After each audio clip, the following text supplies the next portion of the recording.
Para empezar, no me pongo a trabajar en ningún tema que no lleve dándome vueltas por la cabeza mucho tiempo, a veces incluso años.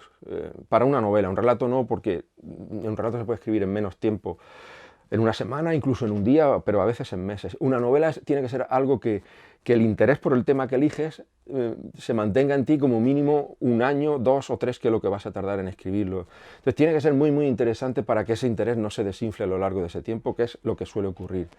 Entonces solo me pongo a investigar sobre el tema o el asunto cuando la cosa está muy madura, cuando ya empiezo a soñar, digamos, por las noches, o me despierto y tomo notas, o cuando estoy por ahí y me viene la idea a la cabeza, ya me doy cuenta de que aquello va a terminarse, convertir en una sesión.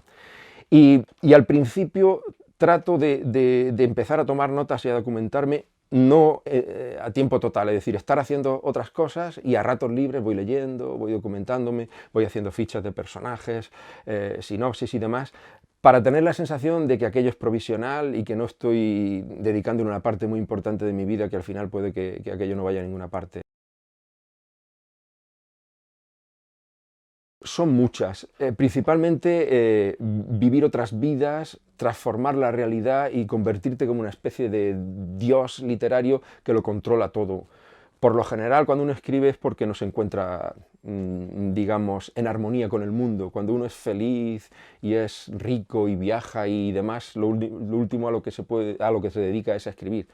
Es preferible leer, viajar y demás. Entonces hay como un desajuste, como una especie de lucha interior entre lo que ves, y la literatura trata como de producir ese equilibrio. Es decir, no vives la vida como realmente te va, sino como a ti te gustaría, a ti o a los personajes que creas. Ese es un poco el origen o por lo que uno empieza a escribir.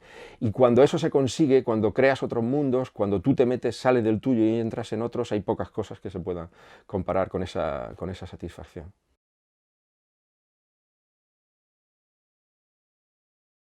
Yo escucho música constantemente, desde que me levanto hasta que me acuesto.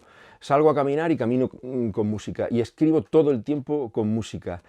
Cada obra literaria tiene su banda sonora y la voy cambiando. Por lo general escucho música que sea en inglés porque no entiendo ni una palabra de inglés y no me molesta las letras. Cuando oigo la música en castellano, y sobre todo si la conozco, la letra, se me va la cabeza detrás, la trato no de cantar, pero sí de tararear. La letra pienso en ella. Entonces la música en inglés es la que más me gusta porque no la entiendo.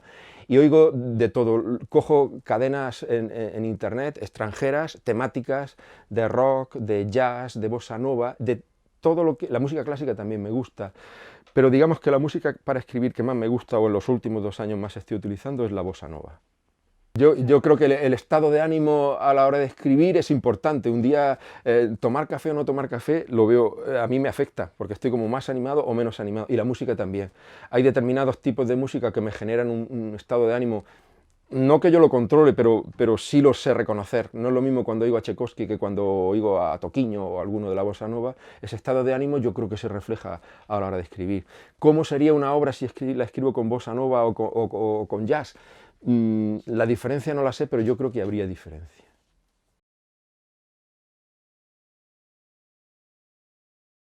La documentación puede ser un lastre para la novela. Cuando se escribe de épocas históricas, sea del siglo XIX, del siglo XIII, del siglo XV, durante un tiempo, durante un año o dos que puede estar el escritor documentándose, al menos yo tardo eso, un año o dos, casi siempre el doble de lo que tardo luego en escribir la novela. Uno se convierte en una especie de mini sabio o mini experto en ese tema. Y por lo general tratas de sacarle partido a todos los datos, y eso suele cargar la novela, suele frenar el ritmo de la historia, suele hacerla pesada. Entonces yo puedo muchísimo, le quito de lo que puedo documentarme, incluso de lo que escribo en una primera versión, a veces le quito el 80, el 90%, porque eso aligera la novela. Yo creo que casi todo lo que se quita bien quitado va en favor de la novela. Pero la documentación es una parte muy, muy interesante. A mí me gusta mucho porque aprendes cosas, y además cosas interesantes y además te abren caminos que tú no te podías imaginar cuando empezabas a plantear la historia, incluso caminos que después, cuando has terminado la novela, te pueden llevar a escribir otras historias. Creo que es el mejor proceso porque además el más interesante porque no tienes ninguna responsabilidad. Estás tomando notas, estás construyendo la historia, pero sabes que en cualquier momento puedes romper aquello o borrarlo en el ordenador y empezar de nuevo.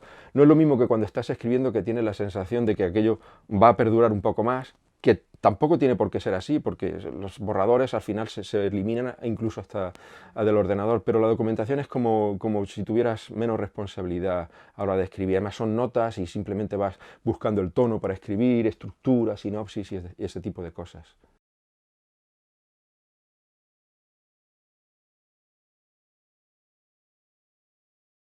Sí que me gusta mezclar lo que es, por lo que decías al principio, lo que es real con lo que es imaginario. Cuando trato de contar hechos que son históricos o personajes que tienen parte histórica, en las fichas, en la sinopsis, bueno, en toda esa base de datos en que se construye la novela después, yo mezclo las cosas que son de mi invención, al principio con un color, con el color rojo, y las cosas que son reales, históricas, con el color azul en el ordenador, porque estas notas suelen ser así.